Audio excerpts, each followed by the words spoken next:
your fear or your stress or your anxiety or your worry, it's all kind of in the same continuum. It accesses this body's physiological response that negates the ability for my brain to think clearly. So I'm cognitively dissociated. This is the curse of being human. This is the curse of every day waking up and trying to battle this. Welcome, friend. It's been a little while since we had this planned, and I finally got you here. Well, it takes a while. You're a busy man, busy schedule, so I get it. As are you. What are you an expert in? That's a great question. Expert's kind of a loaded word. Let's say well-versed. I'm well-versed in brain physiology, neuroscience, evolutionary psychology, the stress response, anxiety, the whole continuum of the 7 diagnosable anxiety disorders. And I think just an overall understanding of how the brain operates. That's kind of some level of knowledge that I possess. What links all of those together? What's the common thread between all of that? Evolution. It's really quite fascinating to me. We kind of stage a battle in our own heads for most of our life, derived from 2 things really in particular. 1, your central nervous system, and 2, your primordial midbrain autonomic nervous system. And this is fascinating to me. As we evolved as humans, and what separates you and I from primates is this prefrontal cortex and frontal cortex. In this area of our brain, which is our forehead, is our executive functioning, our left brain analytical thinking, but it's also access to our personality and our character. It allows us to be patient, be good listeners, be empathetic. And then you have another structure in the brain called the reptilian side of the brain, or the midbrain, which is the autonomic nervous system. And that piece is designed for primordial survival. So that fight or flight mechanism is so much more evolved because it's 40 million years of neuronal circuitry. 40 million years. That's hard to fathom. How much learning goes on in 40 million years of the structure of the brain? It's really quite phenomenal. The frontal cortex and the prefrontal cortex and our character and our personality and our ability to logically think through and decision make and executive functioning is 4 million years evolved. So Chris, we as a human being are constantly and perpetually challenged with a 36 million year head start to this primordial side of our brain that's really, really nefarious in its ability to create insecurity and expectation and fear and doubt and self-loathing. And it's just bizarre. But that's what it means to be a human. So yeah, that's what kind of links what we do is the neuronal circuitry of the brain. And how important is it? It creates everything that we do. Everything we do. We think that we control ourselves. We think that we're in control. We're not in control. Not at all. Your brain, your central nervous system, and your autonomic nervous system are light years ahead of you. Light years. Think about craving. Think about the idea of craving. Think about the battles you have in your head, whether it's around a carb or a sugar or an alcohol or marijuana. Doesn't matter. Think about, if you have enough self-awareness, the last time you succumbed to craving. And think about when the craving started. It wasn't hasty. It wasn't, hey, this is going to happen on impulse. That craving started a couple days before you actually gave up and said, I'm in, right? Who's in control? You're not. Your brain knows what it wants. When you walk into a restaurant and you crave a hamburger, it's not because the hamburger looks good on the menu. It's your brain knows you need protein at that point. You're deficient, and it knows, hey, hamburger is the best way for protein. If you're in psychic pain and you're having a tough day, your brain knows that alcohol is really predictable and fast acting to get me out of psychic pain. I can deal with my problems tomorrow. That's the challenge. So I look at this and I think of people who think they're in control, and little do they know. Ignorance is bliss, I guess, but they have no idea. So, the advanced circuitry of your brain. Is it a constant battle between you and old brain? Constant battle. I'll give you a good example. Your central nervous system and this area of the brain is focused on survival. Now, when you think of Maslow's hierarchy of needs and you think of the need and sense of belonging and intimacy and food and water and higher consciousness, all that is great, but it really is inconsequential if you're not alive. Okay, so survival supersedes everything. That's your central nervous system's challenge. Your central nervous system has all five senses and your intuition. Your intuition is probably more powerful than your other five senses. You know inherently and intuitively when you're at risk. Okay? Maybe part of it's socialization, but when you're walking home and it's a dark night and there's a couple people or shadows in the distance and you're like, I don't feel comfortable. That's your central nervous system saying, hey, this doesn't feel right. It activates the only tool it has in the shed. So if you look at the central nervous system as Batman, the autonomic nervous system is Robin. And it says, hey, amygdala, you need to go do what you do and mobilize for a threat because something's going to happen here that I don't like. That's kind of how it all works. So I think about something simple and something behavioral. Say you were at a party and you got humiliated for whatever reason. You know, you had a interpersonal conflict that got loud and gregarious and you felt like you'd been belittled or whatever. Your central nervous system doesn't really appreciate shame. Okay? Shame's internal, guilt's external. Shame is harder to deal with because it's internal. It's your own battle. So your central nervous system's like, I don't really like that, Chris. That wasn't fun. So then there's a party coming up next Saturday. What happens on Thursday? You start coming up with reasons why you can't go to that party. It's not because you don't want to go to that party, but your central nervous system's memory bank says, hey, I remember when we did that. And the person that emasculated me is going to be at that party. I don't think we should go. See, this is how the brain, the central nervous system and the autonomic nervous system, and the autonomic nervous system with fear, stress, anxiety, depression, and worry, and the continuum of our behavior is challenged by all of this circuitry. And yet we think we're in control of any of this stuff, which we're not. But your brain has an incredibly memory center. And it remembers every time that you failed physically, emotionally, spiritually, psychologically. It remembers every time of public shaming. It remembers every time that you were hurt. And it tries to avoid these things out of primordial need for survival. So what do you think? How's that for a way to kick off a podcast? There's a lot of challenges to being a human. It's pretty difficult, complex. man. I'm surprised that anyone makes it through alive. Well, actually.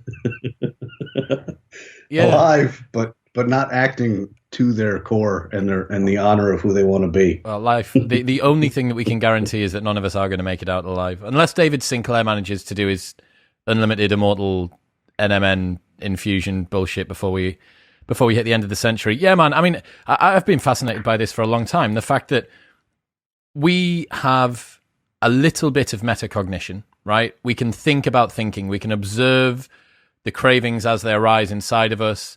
And determinism aside, we are able to act or not act on those impulses, at least as our system sees fit to do so. So the fact that we get a little bit of a glimpse as these things go past us is a source of a lot of suffering for people, right? The fact that I could have done differently, or I should have done differently. If everything ran purely automatically, you wouldn't really have much of a place for regrets because you didn't make the choice. Now, again, arguments about free will aside, that's for a different podcast.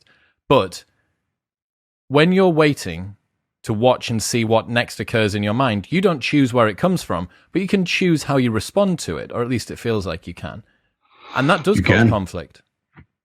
You can. All right, so you bring up a really interesting point, and it's the physiology of resource allocation. Okay. Let's talk through evolutionary psychology here.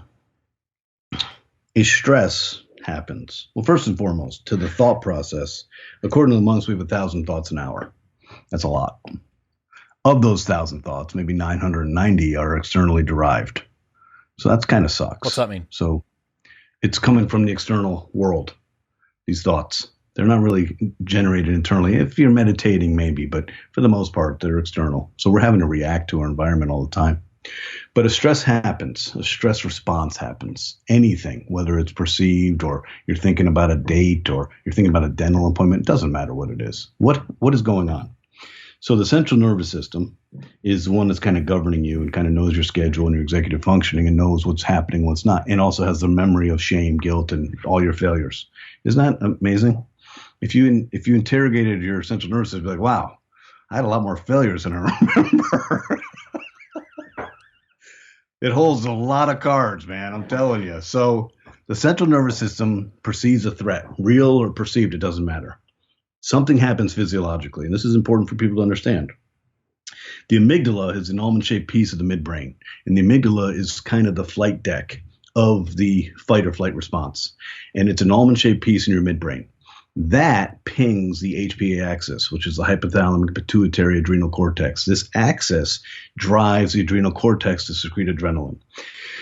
So the central nervous system brain, your executive thinking, has a fear. That fear triggers the amygdala to mobilize you for a threat. And this is some important stuff here. Number one, when this happens, there's no neuronal firings to the frontal cortex. Your brain doesn't know you're even preparing to mobilize for a threat because your primordial midbrain is saying, hey, we've been asked by the central nervous system to go into high alert. We need to mobilize. Something's happening. Not sure what it is yet, but let's go. So all of your resources go to your visceral organs to prepare to fight. The heart rate, the breath, the musculature, your olfactory, your peripheral vision. And here's what's happening. It's called resource allocation. If all my resources in the form of oxygen-rich red blood are now leaving the frontal cortex of my brain to go to the body and the midbrain to solve these problems, I am no longer cognitively associated and connected with my being. So that's what's happening. You and I can be responsive to a stressful stimulation and not reactionary in the event that we are in this place of autonomic nervous system balance. Most people aren't. So we're easily triggered, and when we're triggered, we lose the concept of our personality and our character, and we go into a behavioral pattern that's in fight or flight and survival. And we learn these patterns. We're socialized to these patterns. So what happens is your fear or your stress or your anxiety or your worry, it's all kind of in the same continuum. It accesses this body's physiological response that negates the ability for my brain to think clearly. So I'm cognitively dissociated. This is the curse of being human. This is the curse of every day waking up and trying to battle this. So when you think of mindfulness or you think of meditation or you think of things that'll help you get to a place of higher consciousness, that path in and of itself is a different conversation. But in reality, all you're trying to do is allocate proper resources in the form of oxygen-rich red blood cells to the frontal cortex. So if I'm in a state of well-being and I'm balanced and I feel good, you can come at me with stress, okay? But I will be able to interpret it and I will be able to measure it and respond to it on my terms using both my primordial midbrain and my frontal cortex. What happens in most human behavioral modification issues is that the blood flow and the resource allocation leaves the frontal cortex entirely, and you're left in this fight or flight response. And you've seen this your whole life. I don't know how old you are, but you've had many, many experiences across your life. And you've had many experiences where you saw people handle stressful situations well and not handle them well. And we find ourselves easily judging these people like, wow, that person's a loser, or wow, they're weak, or wow, that dude was crying. No, you can't judge them for doing what they're set up to do. The neuronal circuitry has them protecting themselves and staying alive. There's no judgment. They're simply surviving. And they don't have access to their personality and their character and their well-being because there's no blood flow there. So that's the biggest challenge. And so there is semblances of control and being able to be responsive to stress as opposed to reactionary. And the path you take to higher consciousness is the path to enlightenment. The physiological challenge there is simply oxygenating the frontal cortex. So when you meditate, what are you doing? You're trying to synchronize and slow down your respiration rate to 1 breath every 10 seconds. 10 breaths or 6 breaths a minute is the ultimate diaphragmatic breathing for a human being. And oxygen-rich red blood cells is the path to healing, physically, mentally, spiritually, and emotionally. That's the challenge. So when we look at, hey, mindfulness seems ethereal, mindfulness seems like an attainable, aspirational goal that I can't achieve, no, it's not. And I don't care what path you take. You can take meditation, you can take yoga, you can take Tai Chi, you can take Wim Hof's breathing. It doesn't matter. The key is to slow down cortisol in your monkey mind and oxygenate the enterprise being your body and your mind. Because when your body and your mind are oxygenated, you're in a place of well-being. That's the key. I have been in situations where my recovery and my balance between my autonomic nervous system, I don't think has changed a massive amount, but my experience, my conscious experience of a situation has. Let's say it's my industry running club nights. Between the ages of 23 and 28, I think, if anything, I got poorer recovery.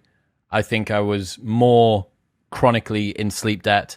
Training was the same, diet was the same, but my experience, my conscious experience of the situation had changed and improved. So how would that fit into the model that you've just given me there? Because that's complete left turn. And this is awesome. I love these types of conversations because you have no idea and expectation where it's going to go. So what you're speaking of is completely different. And what you're speaking to is a different part of the human experience. You're speaking to this network of experience and this wisdom and this growth through a network of experiences. What the hell does that mean? We have something called a reticular activated system, and it's the body's filtration system. It's the most sophisticated filter in the history of this planet. Your reticular activated system governs all stimulation into your brain, all five senses and your intuition. Think about the job that has. That's a big responsibility. Think about how much comes into your visual cortex on a daily basis. Everything. You couldn't absorb everything. Your brain would be like, I'm done. So reticular activating system is the key and is the filter. The reticular activating system has two primary functions, and it's exceptionally good at. Number one, pattern recognition. Number two, finding shortcuts. So you're in this space from 23 to 28. And you're living this life, your circadian rhythm is compromised, your stress level's high, your nutrition's probably poor, your sleep's messed up, your cortisol's high. You're pushing the limits of what it means to be a human. And you're young, and your sense of mortality doesn't exist yet. So you can do this. I'm made of rubber and magic between the ages of 23 and 28, Jim. I was fine. It's amazing, isn't it? You're very malleable, and it's amazing. I'm 52, so I have a 3-day hangover now. I just don't like it, and I don't tolerate it. Anyway, so the reticular activating system from 23 to 28 is taking all these disparate experiences and it's networking them. And so you're taking pieces from this night and you're saying, hey, I saw that before, and this is how this works. That's how we build this ability to gain wisdom and experience on top of everything that we do. It's a different aspect of the evolutionary psychology of the challenge between the autonomic nervous system and the primordial midbrain and the central nervous system and your prefrontal cortex. Different aspect.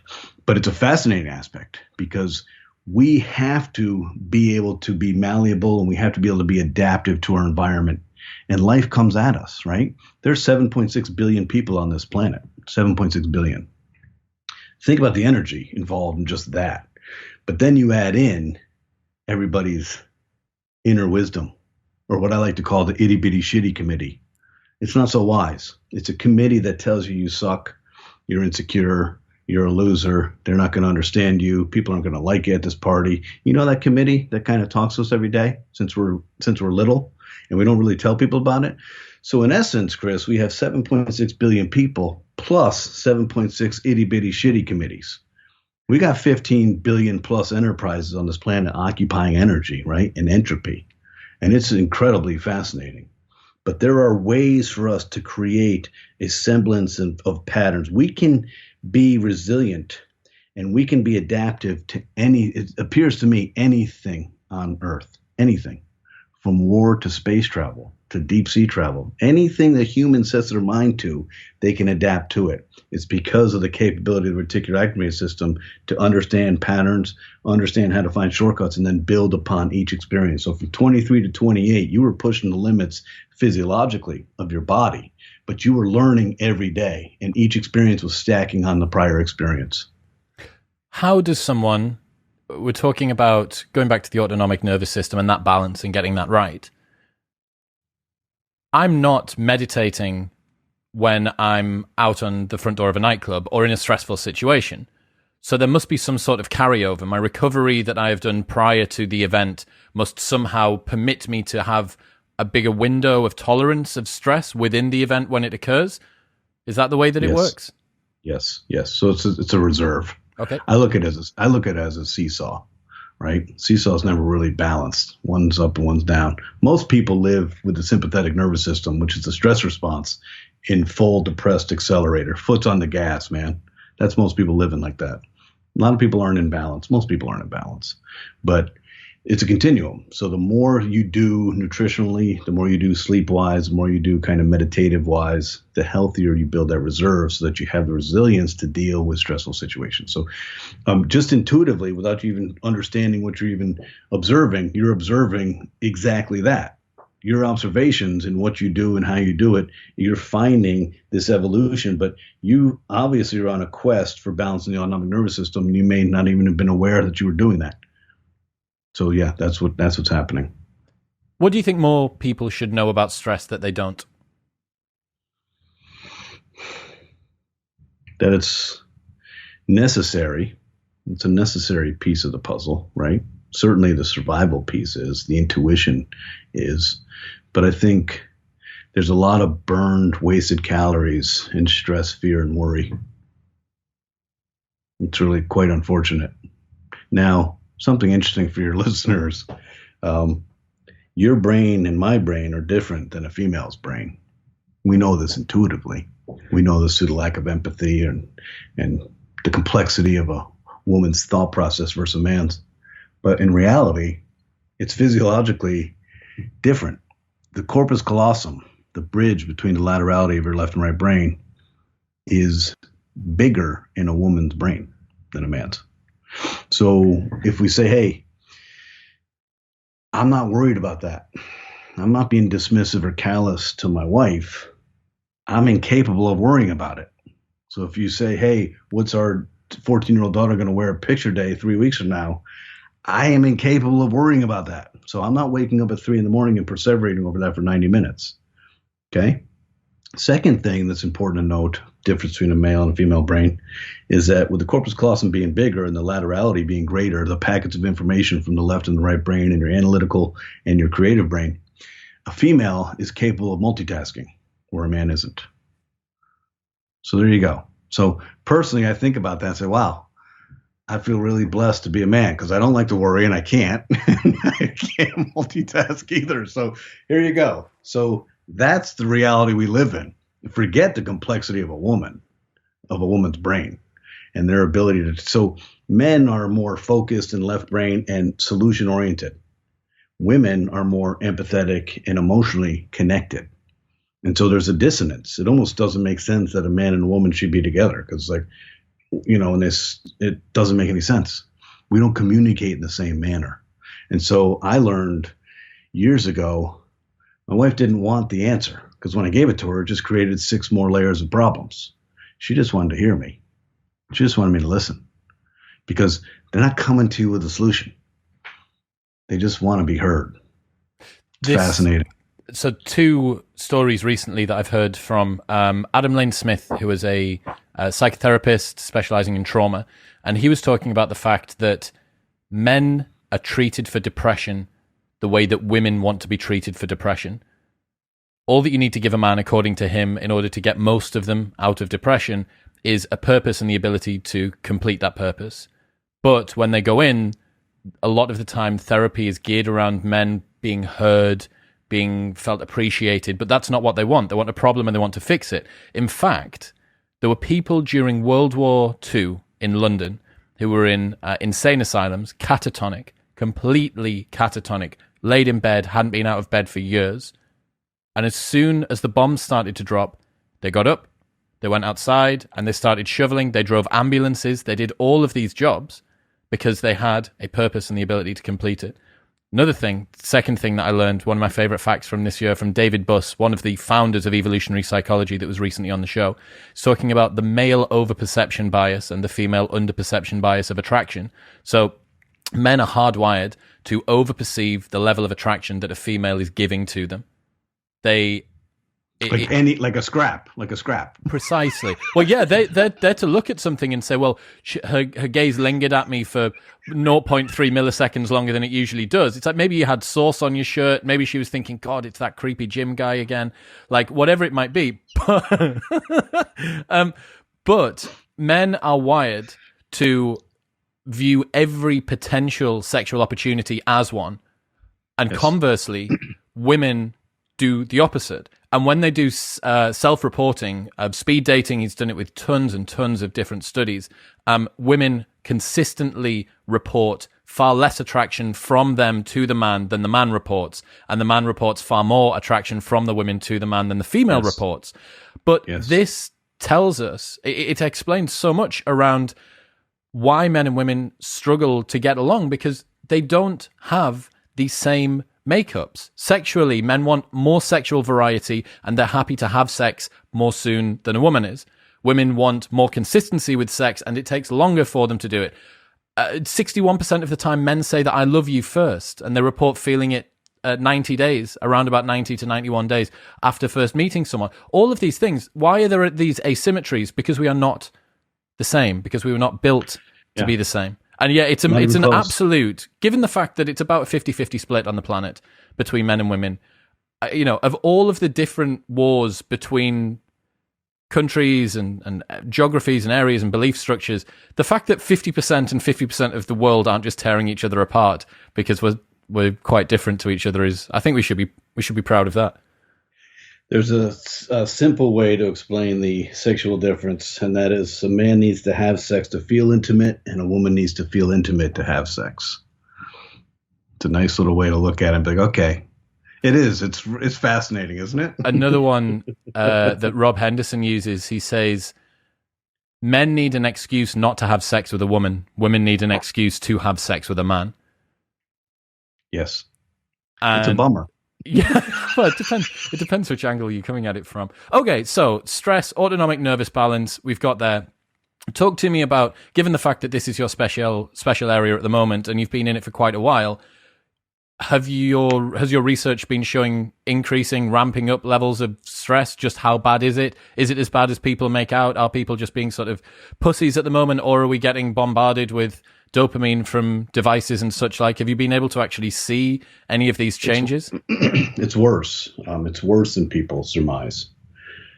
The stress level, anxiety level, fear level, uncertainty level. So prior to COVID kind of exponentially changes everything.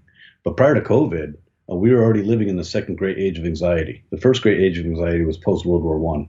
So your central nervous system, as we've already talked about, protects us. It keeps us alive. And it needs some semblance of being grounded. It needs a pattern. The reticular activating system demands that we're creatures of habit.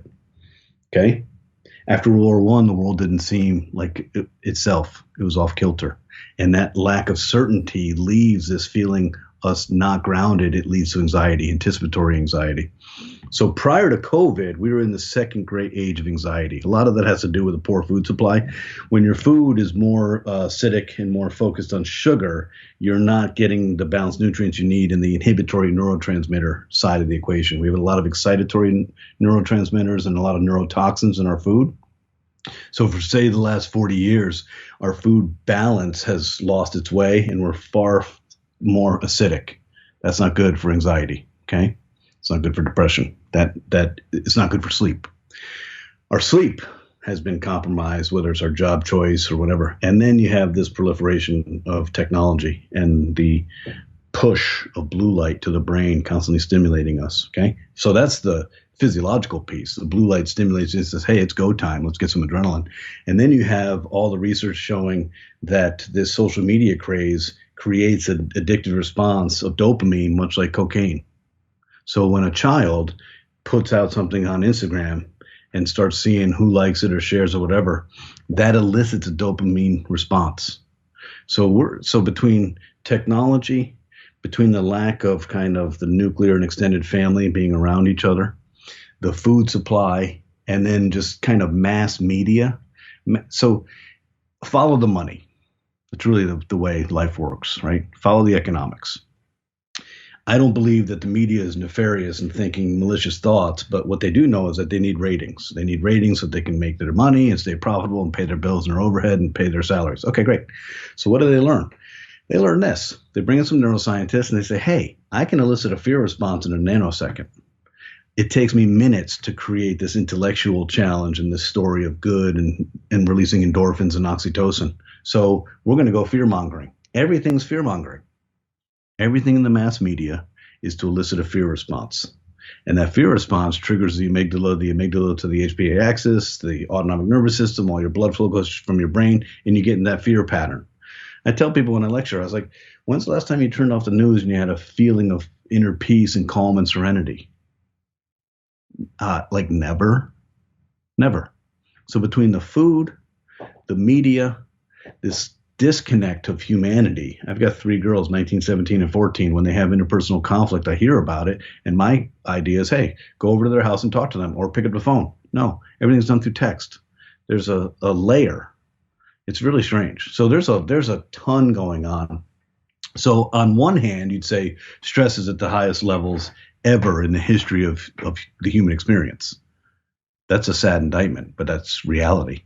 On the other hand, look at the resilience and ability for adaptive behavior. That's really quite exceptional. And what I have noticed personally is the adaptive behavior of my children, 19, 17, and 14. They have adapted to COVID a hell of a lot better than I have at 52 years old. And why is that? It's not a miracle. It's not the demographic. It's simply the network of experiences that I have 52 years and 365 days a year has a big, big, big group of ideas and dogma and conventional thinking and what should be. You're more entrenched. I'm more entrenched, and they have 19, 17, 14-year-old thinking. So it's been really quite fascinating to look at all this. But I'll give your audience one example of how COVID's going to affect us moving forward. Number one, you need pattern recognition, because if you don't, it exhausts your brain trying to figure out what the hell this is. This is the idea of a first impression. So I'm in Boston in August of last year, 2020, and I'm in Faneuil Hall, which is literally like a tourist trap, and thousands of tourists from all over, and restaurants, and the harbor's right there, and the old, England style architecture. It's a beautiful place. It's August. It's about 7:30 at night, and I'm in Faneuil Hall, and I look left and I look right. There's not a single soul out on the street. My brain can't process this. It can't. It's literally having to burn extra calories trying to figure out what has happened here. Is this an apocalypse? Did I miss something? So this is exhausting. So from March 2020 to today, it has exhausted us emotionally, spiritually, psychologically, and physically, because we've had to work double and triple and quadruple hard because our brain can't, nothing is normal. It's just a novel environment. Everything is a novel environment. Every day. So it's just, and there's a lot of social anxiety. There's a lot of social divisiveness. There's a lot of vaccine versus non-vaccine. And is this real or is this a hoax? There's so much drama going on. What does that do? It perpetuates this feeling of uncertainty. And uncertainty leads to anticipatory anxiety and depression. So if you had a proclivity to be depressed, the COVID accelerates and creates a more intense depression. Your episodes are longer and the intensity is greater. Same thing with anxiety. So this whole continuum is managed by the autonomic nervous system. The autonomic nervous system, in addition to fight or flight, governs human fear, stress, anxiety, depression, and worry.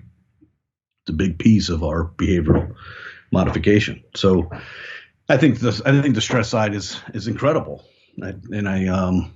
I hope that we learn. I hope we're not in a rush to get back to a pace of life and a destruction of the planet that's really not tenable. You may say, hey, this was a universal intervention, where the universe says, hey, enough is enough. There's 7.6 billion of you. You're egregious, you're wasteful, and you're ruining everything. Because from March 2020 to like December 2020, the animal kingdom was thriving. They were seeing schools of dolphins and whale pods, literally orca-type whales in areas of the country in America they hadn't seen in centuries, right? So pollution's down, air quality is up. But as a human, I hope people stopped and said, wow, this was an unplug. This was an unplug for me to reflect and kind of introspectively look at my life and look at what I thought was important. And why did I go to bed every night disappointed that I didn't achieve my to-do list? When I look at my to-do list, none of them are consequential to my life. I hope that we don't rush to normalcy when you look at normal and normal wasn't working. The problem is a lot of people have only had that to-do list to keep them going through this period. You know, a lot of people are driven by the desire to do more, to achieve more, meritocracy, quantifiable metrics of success, fears of insufficiency, all of these things combine to make the to-do list completion one of the few things that you derive meaning from. And if you remove most sources of happiness as well. That's a great point. Happiness and meaning are two different pathways. I learned this from Roy Baumeister. It's awesome. And happiness is much more impulsive. It's in the here and now. Meaning is future focused. It's purpose. It's a future event or state that lends structure to the moment, which is a really good definition for purpose. And they're not the same thing. And I think I have a as yet unproven hypothesis that I think a lot of people are struggling to find happiness and have done over the last 15 months and have tried to replace happiness with meaning. And the meaning has been found by set goal, work toward goal, complete goal, set next goal, work toward goal, complete goal. There hasn't been much opportunity for impulsive happiness. Parties, you know, you can't really flex your new car on Instagram if you're not allowed out of the house.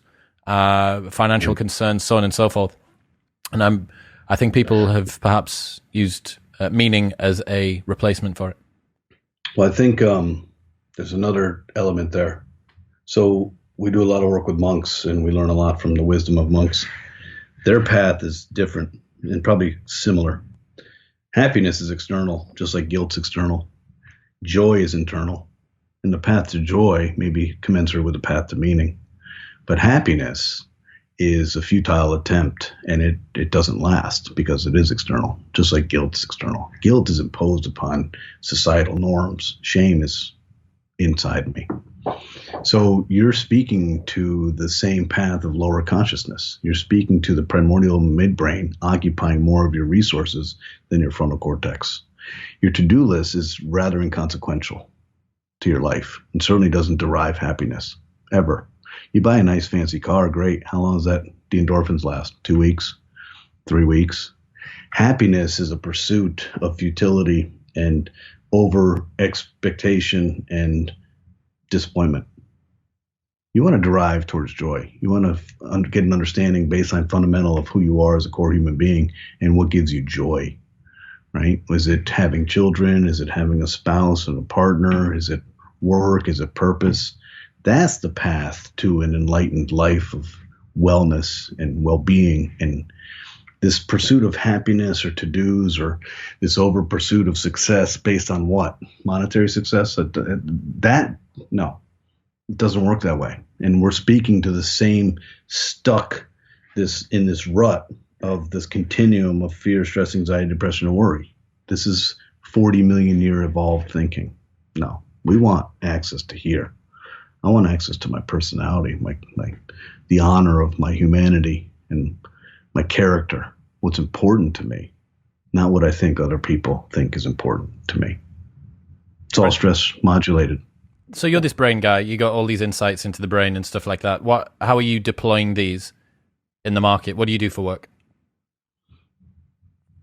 NuCalm, baby. So 20 plus years ago, an exceptionally gifted neuroscientist, quantum physicist, naturopath, Dr. G. Blake Holloway, went on a quest. Literally took him 20 years. That in and of itself is incredible badge of honor. Who spends 20 years trying to figure something out? But his clinical practice in Texas was resolving PTSD comorbid with addiction. So traumatized people coming out of the theater of war or female sexual, physical, emotional abuse victims. The PTSD side, you said you just recently had someone on with PTSD or talk about PTSD. It's exceptionally powerful and exceptionally gripping, and it basically takes your life. If it doesn't take your life through suicide, it commandeers the rest of your life, and you live a life of misery. It's a horrific place. Of the 7 diagnosable anxiety disorders, PTSD is on the furthest extreme. It is the hardest life to live. And so we judge people for finding solace in drugs and alcohol, but we don't understand the neuronal network of the brain.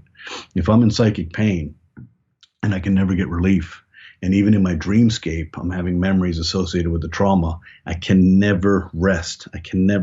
My shoulders can never drop. I can never have a moment of serenity. I'm going to find an escape. My brain's smart. It's going to figure out how to get into cocaine or, opiates or alcohol. That's how this all works, right? So this technology was designed to resolve PTSD comorbid with addiction. That's the hardest profile of humanity to solve. Now, when you ask Dr. Holloway, why'd you do it and what were you seeking? Today, conventional therapy includes narcotic-based pharmaceuticals to dull the pain, not solve the issue, dull the pain, and then do cognitive behavioral therapy on a brain that's not willing and able and open. The brain of a traumatized victim is in a constant state of hypervigilance. They have lost trust in the universe, and they've lost trust in you to protect you from the universe. This is gangbuster fight or flight all the time. Okay? This technology, this platform, this neuroscience platform technology was designed expressly to balance the autonomic nervous system. And this is really important because people don't understand what the autonomic nervous system is, its value, and kind of what it governs in our life. The autonomic nervous system has two sides: the stress response, which is called the sympathetic nervous system, and the rest response, which is called the parasympathetic nervous system. But in that, it also governs the fight or flight response and the continuum of mood disorders from fear, stress, anxiety, depression, and worry. That's a big job. The autonomic nervous system has a big job. It's not given enough right, liberty, privilege, honor, and respect for us to take care of it anymore. We're too eager to eat shitty food and not sleep well and drink and party and get on our tech all the time. We don't think about balance. And in fact, balance seems like it's weak. Meditation, yoga, tai chi is for weak people. No, it's not. It's actually the antithesis of weak people. It's actually the path to healthy. You want to live a good life. So this technology was designed and derived to solve the problem of the stress response, because if you don't solve the stress response, the body is not in a position to heal. I'm not even open, Chris, to begin the healing process if I can't take my foot off the accelerator. What do you mean when you say healing? To be able to, you want to get down to the core of it? It's really to shut down cortisol in your monkey mind. Shut down the stress hormones, because the cortisol and the adrenaline and the catecholamines are driving all this mood disorder and all this poor food choices and addiction and all this stuff. It's all stress modulated. When we're stressed out, and we feel it, you can feel it in your stomach, right? There's too much acid in your stomach. When you're stressed out, it doesn't feel good. How would you like to live the entirety of your life in that space? That's exhausting. I wouldn't want that.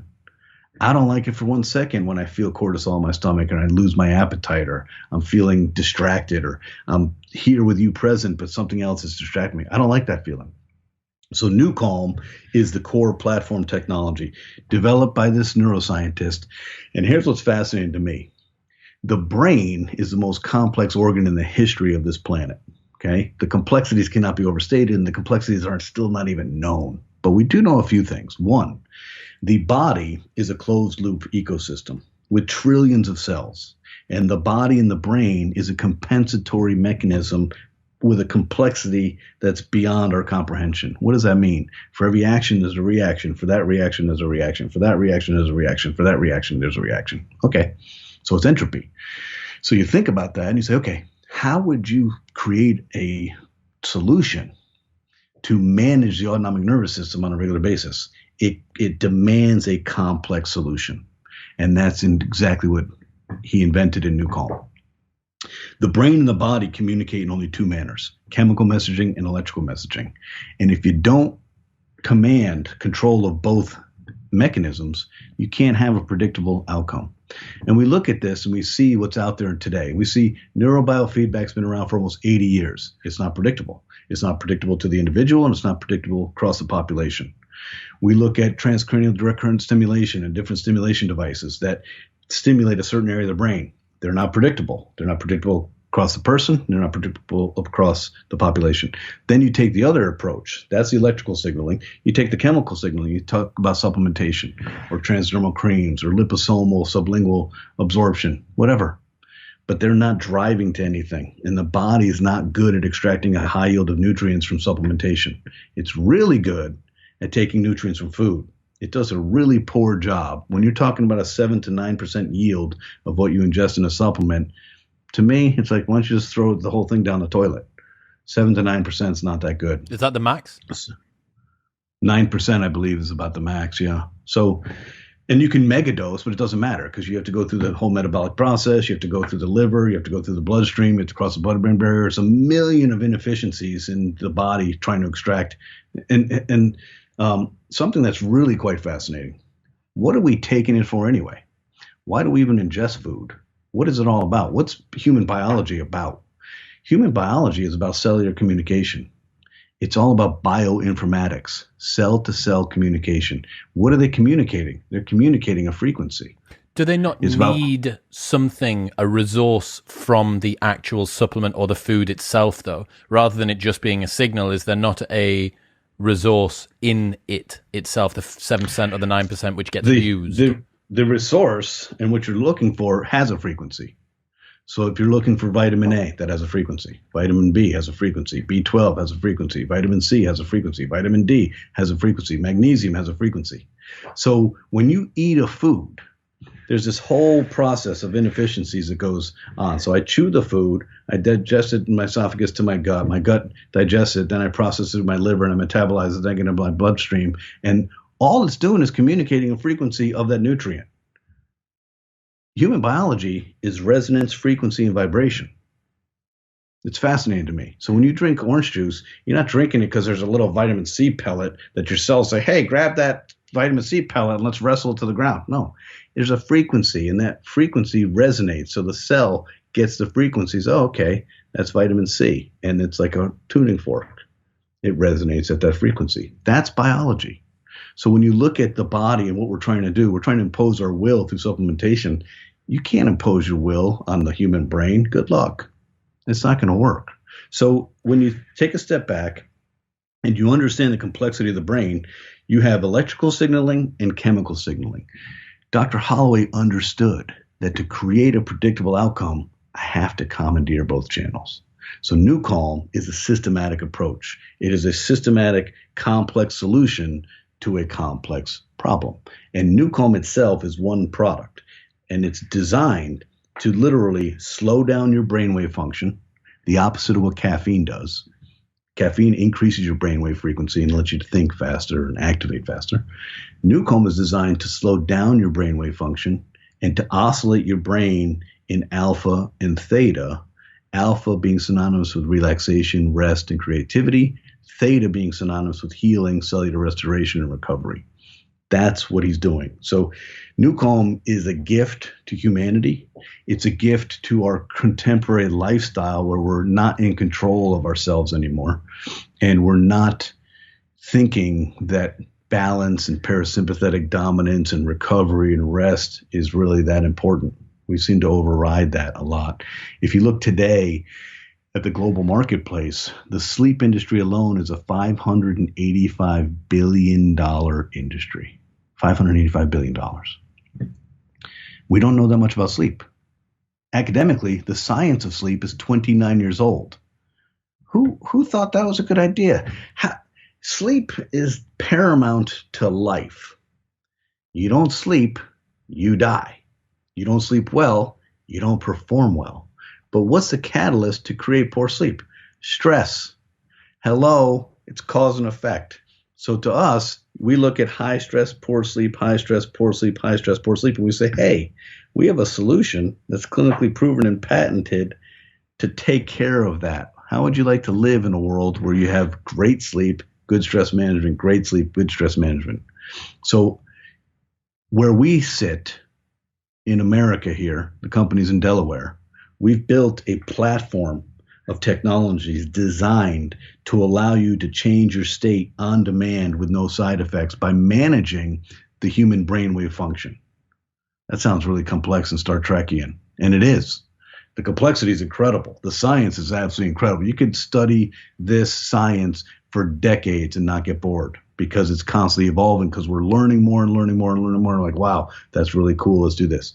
But let's take a step back. The human brain and the body and your behavior and the outcome are all derived from this scale of a 41 hertz to 0.5 hertz continuum. Let's start at the lowest, 0.5 hertz. When your brain wave is in a slow waveform of 0.5 hertz, you are in dreamless, coma-like deep sleep. Okay? We've all witnessed it, where you literally can't wake somebody up. They're literally in delta, 0.5 hertz. When you go up from delta and you increase the frequency, 7 hertz to 4 hertz is theta, T-H-E-T-A. Theta is really, really important because it is the healing zone and is the only time when your brainwave function is in theta that your cells clean their toxins and do their cellular maintenance and your mitochondria is restored. That's the healing zone. It's also commensurate with the second stage of sleep. So REM, second stage of sleep, theta brainwave function. Then you go up to alpha, 12 hertz to 8 hertz. When your brainwave function is in alpha, you're in the creative zone, you're relaxed, but you're also in the zone. Interestingly enough, when they did EEGs or they do cross sections of brains of fighter pilots in a dogfight, you'd think, wow, they must be fucking stressed out. They're not. Their brainwaves at 12 hertz. They are in the zone. They are focused, just like anybody who's ever been in the zone. We've all been in the zone before. We're like, wow, I'm in the zone. Your brainwaves at 12 hertz. That's alpha. Alpha is also synonymous with transcendental meditation. Then you go up into beta. Beta has the longest range, from 13 hertz all the way up to 38 hertz. 13 to 15 hertz is low level, kind of adult functioning. You're awake and alert. 15 to 20 hertz is focus. Distraction free, I'm focused, and I'm crushing it. 20 to 25 is stress. 25 to 30 is high stress. And 30 to 38 is you're out of your freaking mind, stressed out of your marbles. Seriously. You're not breathing well. Your heart's palpitating. You're completely cognitive dissociated. You are in maximum fight or flight. Okay. Then you go above that. This is really fascinating. 39 to 41 hertz is a gamma brainwave function. 39 to 41 hertz is commensurate with higher consciousness and mistake-free, high-intense focus. It's kind of confusing. You're like, wow, that's pretty wild. So here's what Dr. Holloway invented. He invented a mathematical software model using algorithms, math, and physics to use your ears, so the auditory motor cortex, as a way to deliver a signal to the brain to pace your brain in any outcome we want. We've created a platform of clinically proven patented physics where you listen to our tracks and you can either derive 41 hertz, mistake-free, awesome focus intensity called Ignite Warrior Brain, or you can do NuCalm, which is alpha and theta, recovery, cellular restoration, or you can do focus at 15 to 20 hertz, or you can do sleep at 0.5 hertz. So yeah, we've been pretty busy here working for about 20 years, literally it's 20 years and $28 million to get to this place. We've built the only pathway to literally elicit a state change. So you as a human being, Chris, any day you can get up, you say, hey, I didn't sleep that well last night, and I know that NuCalm provides me 2 hours of restorative sleep for every 20 minutes. So I'm going to do NuCalm right now, and I'm going to catch up on the sleep debt that I incurred last night. Because I know the human body can't make up for sleep debt, but biochemistry and physics can. So I NuCalm. I get up from 45 minutes of NuCalm, and I feel like I slept great, even though I know I didn't. I feel like I did. Great. You know why? For that 45 minutes, we levitated your brainwave function in theta. Theta is synonymous with healing. And when you are in theta, synonymous with being a monk, you're synchronizing your heart and your lungs and your breathing at the respiration rate of 1 breath every 10 seconds. So that's kind of how all that works. Dr. Holloway had the understanding and the kind of the mystified brilliance to say, hey, I don't need to exercise to increase my brainwave frequency. I don't need caffeine to increase my brainwave frequency. I don't need yoga and Tai Chi to lower my brainwave frequency. I'm going to use physics to manipulate the brainwave frequency so that you can have whatever state you want. That's incredible. That's what we do. So NuCalm is our flagship product. It's been around for 11 years. We sold almost $25 million of NuCalm. It used to be a complex 4-component class 3 medical device that sold for $6,000. Well, if your goal as a company is to change the world and liberate humans from stress, $6,000 price tag is not really going to get you to the finish line. So 4.5 years ago, we invested a ton of money and time and effort and resources to say, hey, there must be a way for us to simplify and to get away from this and build a consumer product. So October 14th, 2020, and that's probably one of the reasons we're on this podcast, because when we were selling a $6,000 clinical medical device, we weren't doing a lot of podcasts because it's kind of like, yeah, and you can get this for $6,000. No, that's not going to fly. We launched a subscription model. What we did and what we accomplished in 4.5 years with Dr. Holloway, who's just an exceptionally gifted scientist, we were able to successfully move from a class 3 medical device of 4 components to an easier to use 3-component system that's actually better. Who does that? What do you mean? You're no longer a regulated class 3 medical device. You're simpler and you're better. And in addition, we lowered the price 99.15%. You can get NuCalm now, which a year ago cost you $6,000. You can get it now for $39.99. When I say we're on a quest and a purpose and meaning, and I get up every day with the intention of changing the world, I've got 7.6 billion people to liberate from stress just with NuCalm. It's a lot of work. I feel great about it. Someone says, wow, that's a commercial in itself. You have all this weight of the world on your shoulders and you're completely not stressed. I said, what's there to be stressed about? Let's do it. Let's go. So that's what we do. So I, at 52 years old, running a global neuroscience company with 7 industries across 6 continents, we work with the military and the VA and professional athletes, and we work with the gamut of humanity. Why is that? Because here's what we know. Everybody suffers the same consequence of being human. I don't give a shit if you're a celebrity.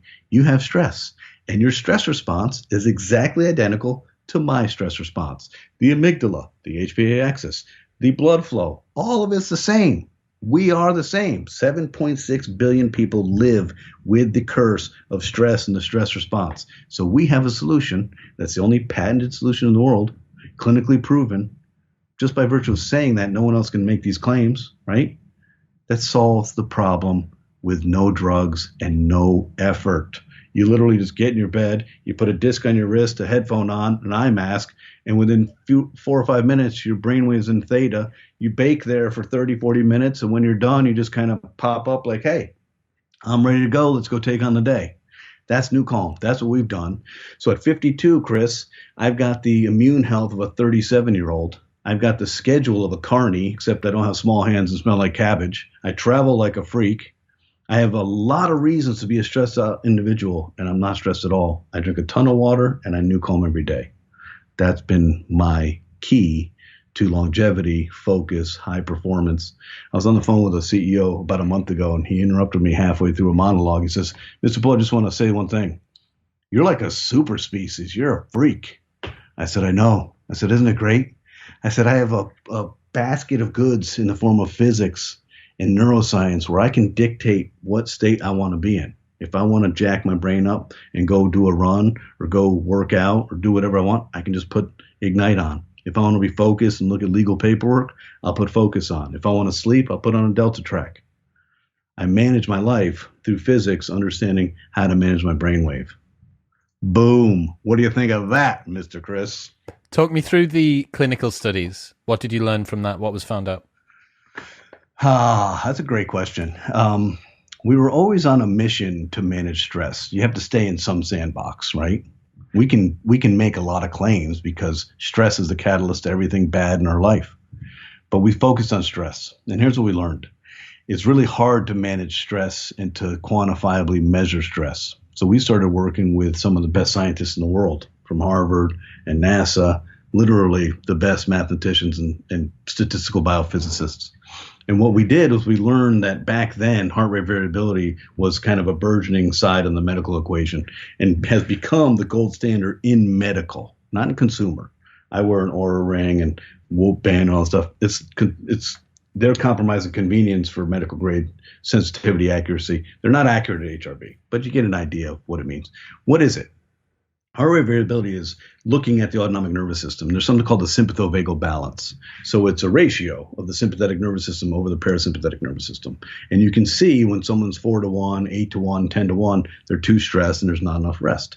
So what we did is we had a single lead ECG device and we measured NuCalm, so 5 minutes before, during NuCalm, and 5 minutes after. And we studied the Chicago Blackhawks, Stanley Cup champions in 2013 and 2015. So some of the world's top athletes, and we studied stage 4 cancer. And they would have a single lead ECG device. They'd attach it to their chest. It would capture 250 data points a second, 15,000 a minute. And all that data, 5 minutes before, during NuCalm, 5 minutes after, we would get all that data. We'd pass it over to Harvard Medical School. They would do all the analysis through this multi-scale entropy mathematical model and spit out the most sensitive, accurate measurements of your HRV. And what we learned was it didn't matter who you were.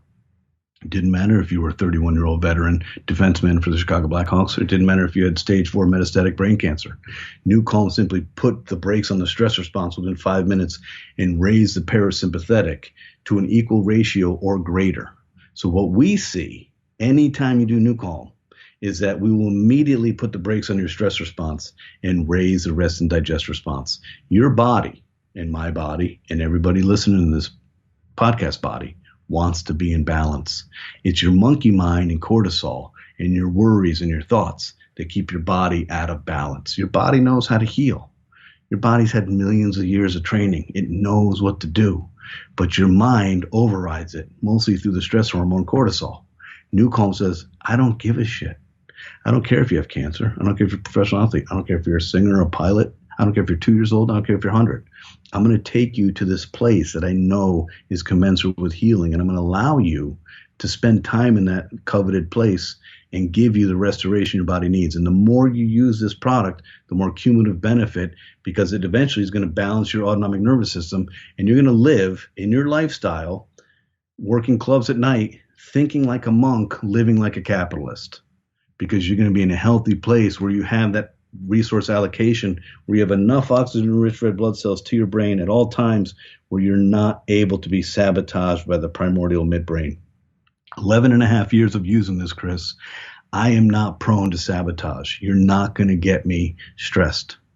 And it doesn't matter. It doesn't mean I don't see it, feel it. I manage people for a living. There's always stress to be had.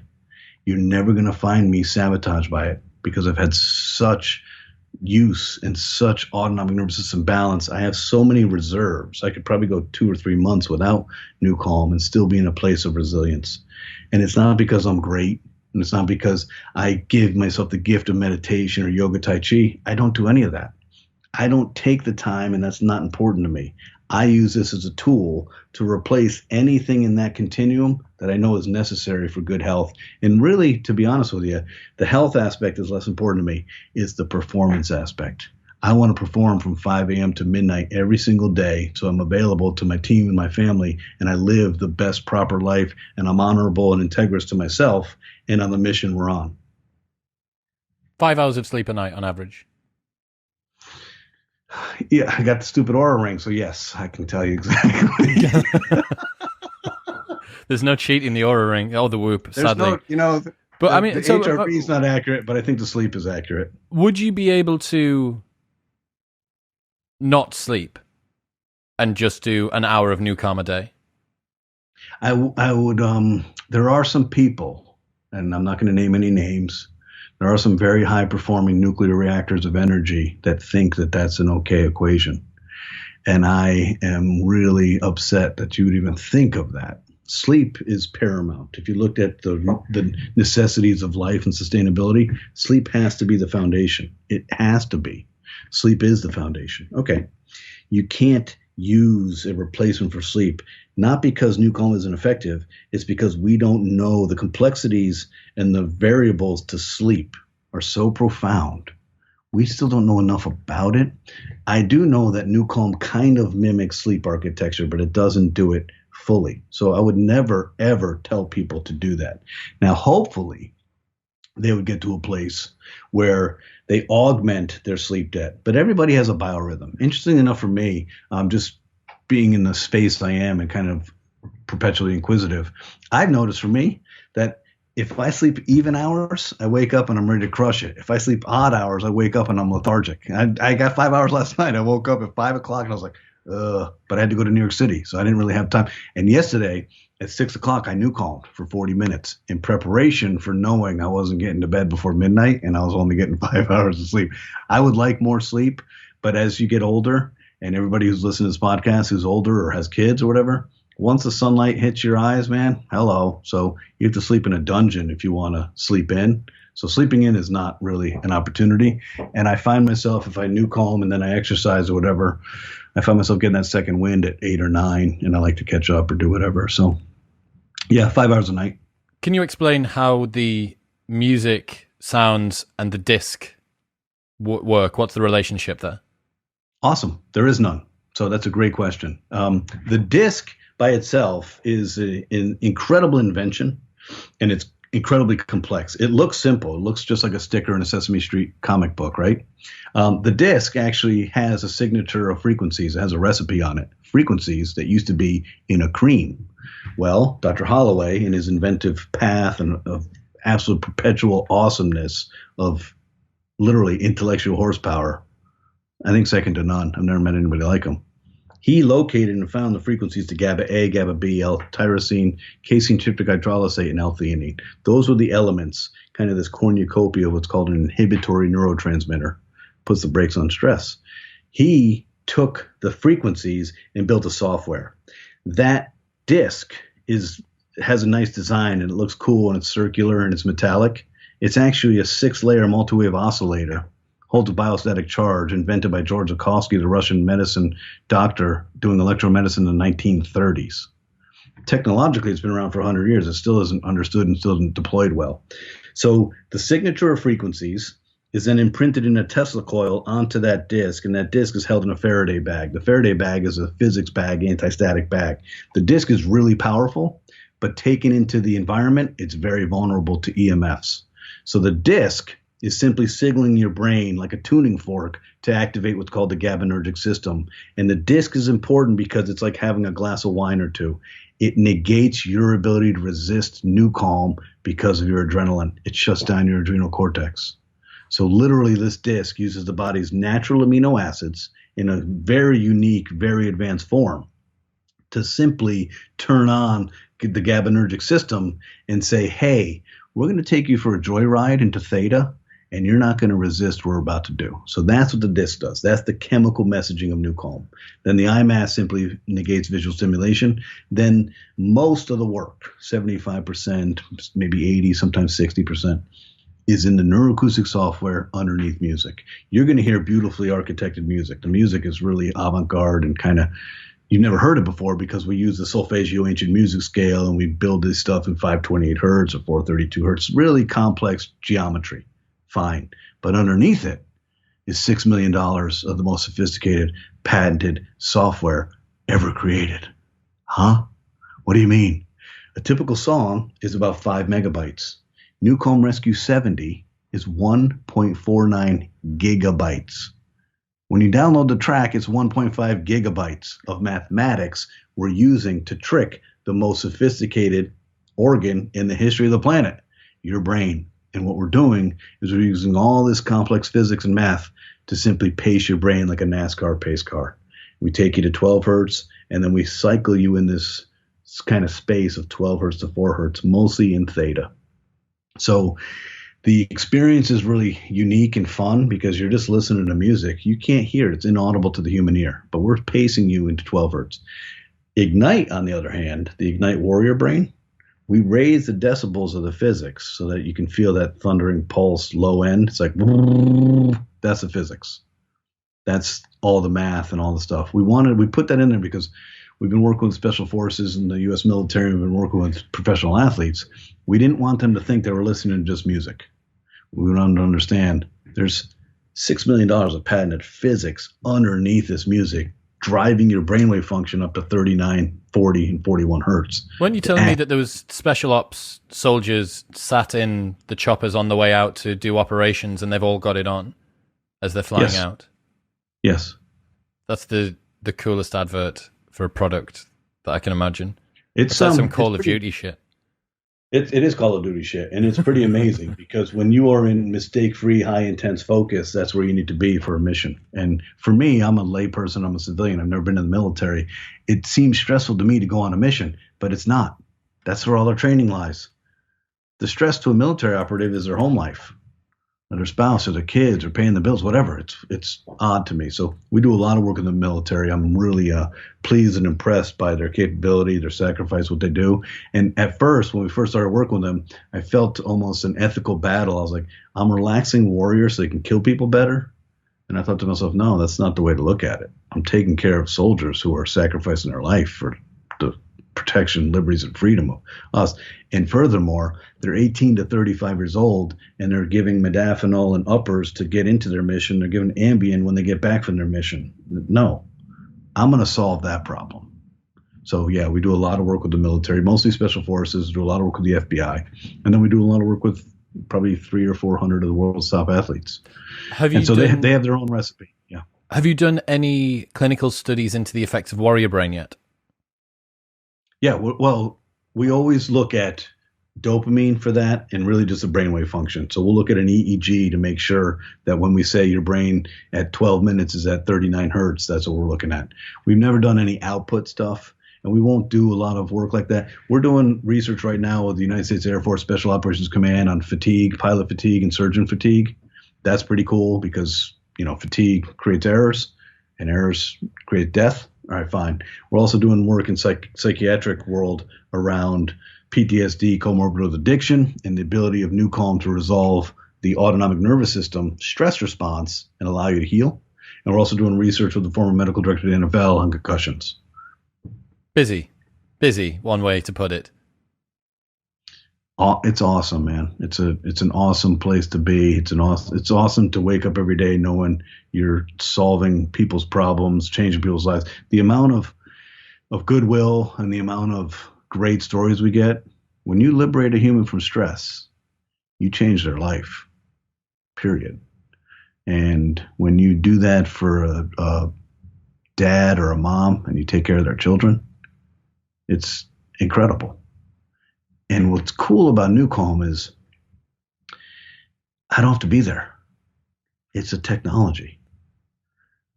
Tony Robbins is a dear friend, and I love Tony, and the mission he's on and the purpose he's on is amazing and admirable, and he's exceptionally gifted. But he's one to many. NuCalm is 1 to 7.6 billion people. We just have to get it in your hands. We have to create awareness, education, and understanding. I look at the sleep industry, like I said earlier, it's $585 billion. Who thinks that buying a bed is going to improve my sleep? That's how little you understand about sleep. It's not an external issue. Sleep is not external. Changing my sheets and changing my bed is not going to help with the nutritional deficiency, the nutrients, the physiology, the cortisol, the melatonin, the L-theanine, the GABA in my brain. So we know so little about sleep that there's people out there selling garbage to people that it's not a solution. That's a problem. We need to solve that problem. What are you doing next? What are you working on next? You've got Warrior Brain to get people jacked up. You've mentioned the focus thing, but I've not seen that on the app. Is that not released yet? You're not going to see it in probably till the first quarter of next year. That's precisely why. Here's what you're going to see next. And this is crazy exciting to me. We have an isochronic waveform. So speak English, Jim. I will. So when we work on NuCalm and Ignite, you have to use headphones. There's binaural signal processing. We're using some physics and some trickery and some compensation of the brain to present it with a pattern. You need headphones. Isochronic waveform is a physics platform and a waveform that can pace your brain without headphones. So it's not as powerful. Like if I listen to Ignite through my computer, I get jacked. If I listen to it with headphones, I want to freaking tear the face off my grandma, right? So the headphones create a greater experience. We built a sleep track that accelerates you into delta, 0.5 hertz, isochronically. So there's no headphone. You just put it, you have an iPad or whatever you have in your bedroom, and you play the track. It's 50 minutes. You play it one time through. You ain't staying awake. It's incredible. So I know intuitively within a year, the sleep side of what we do and what we deliver to humans will be the number one thing our business is built around. We came to the world with NuCalm with a specific intent of liberating people from stress. But as we've evolved and as we've learned and as we've seen life as we know it, sleep is the biggest issue. Now we know on the neuroscience and physiology side, stress is a normal catalyst to poor sleep. But let's just go right to the problem. So I think the sleep neuroacoustic software is going to change the world, and I think it's going to change the landscape. You can't stay awake. So in the event that you have onset of sleep problems, mostly that's GABA deficiency and neurotransmitter imbalance, you're going to listen to this, it's going to put you out. In the event that you wake up at 3 a.m, because your liver has to create adrenaline to enzymatically break down your toxins, your liver has a biorhythm. People are like, I woke up at 2 or 3 and I don't know why. Hey, asshole, your liver has a biorhythm. It's called it wakes up and does its job between 2 and 3. So it's not coincidence you wake up every night at 2 to 3. That's the body's biorhythm. But when you do, and you sit there and you perseverate on things you can't solve at 3 o'clock in the morning, you put the track on again. Bye-bye. Good night. So that's coming next, and that's coming in the fall. We're going to have 3 master tracks. Each track takes months and months to create. So people don't understand the complexity, and I don't want them to. This isn't about the complexity of neuroscience. I don't care, and nor do I want to know how a microwave works. I just know it heats up my food. I don't want people to care or know how NuCalm works. It's far more complicated than microwaves. I just want you to know it's going to put you in control of your life, your emotional stability, give you energy, clarity, and liberate you from stress and allow you to be the best you can be. That's what I want people to know. But in the event that people are curious, the neuroacoustic software takes months to build a single track because it's not music just based on masking. It's music based on every second of every minute has to go in congruence with the physics and the math. There's a mathematical matrix that our composers have to follow. It's literally like brain surgery. So when we launch Sleep, we're working on it now. We're going to have 3 master tracks. All of them will be 50 minutes, 50. You listen to it once. One will be like pink noise and brown noise combined. One will be environmental sounds like NuCalm, and then one will be melodic sounds like NuCalm. So that's Sleep. That's coming next. So what we're doing right now, Chris, is really fun. We have created a business and a brand in NuCalm, and we have a lot of people that use it. Right? We've simplified it. We've dropped the price 99%, and we're welcoming thousands of people a month. That's great. We have Ignite. We've teased it twice. People are starting to adopt it and starting to understand it. No one knew that we even had it besides people that signed a confidential agreement with the U.S. military and professional athletes. We have that out there. Sleep is coming. But what we're doing right now is we're going to go back to the well and work with our creative agency to create an umbrella brand. And that brand is going to be the portfolio of what we do. Because what we do is not NuCalm, and it's not Ignite, and it's not Sleep, and it's not Focus. What we do is allow you as a human being to dictate what state change you want, and for you to manage your state using our clinically proven patented physics and mathematics and biochemistry and electrical signaling on demand. So to do that, we need an umbrella brand. I like the concept of tuning. I've always liked the tuning. Blake used to say, hey, it's like we're like fine tuning a musical instrument. That's what NuCalm's doing. I like the idea of tuning up, tuning in, tuning out. I don't know if that's going to resonate or how we're going to do this, but we're going to have an umbrella brand. And then under that umbrella brand, we're going to have NuCalm, Ignite, Focus, and Sleep. Those are the 4 elements to the whole range of 41 hertz to 0.5 hertz. The whole human experience we own at your fingertips. And then we built the voice and speech recognition in the NuCalm stress and fatigue assessment tool. That we deployed with the FBI. The FBI uses that every day to show readiness of their operators for their missions. So it's able to verbally detect the patterns in someone's voice and then give them a readout of how stressed they are. Yep. It's patterns, it's cadence, it's word choice. It's amazing. So you speak extemporaneously. That you see a picture, you speak into your phone for 20 seconds. It captures 10 million data points and uses regressive analysis to spit out your stress response now in the moment. It's wild, man. That to me is like, okay, quantitatively, I want to see the impact NuCalm's having. So yeah, so that's what we're doing. So this summer is going to be a blast because we get to kind of build the spaceship and say, hey, guess what?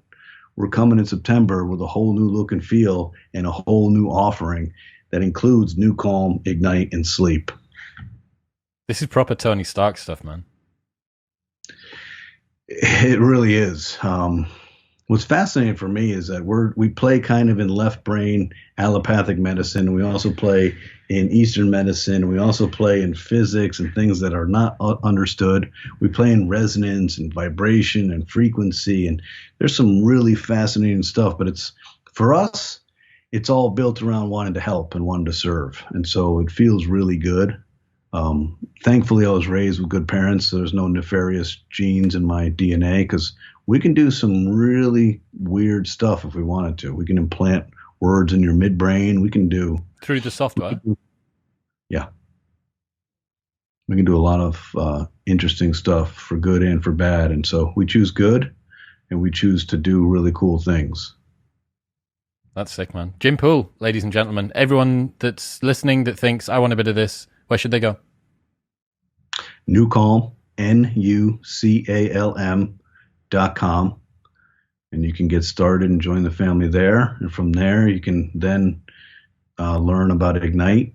And there's several different ways to get started. There's a monthly subscription, there's an annual subscription, there's a lifetime subscription.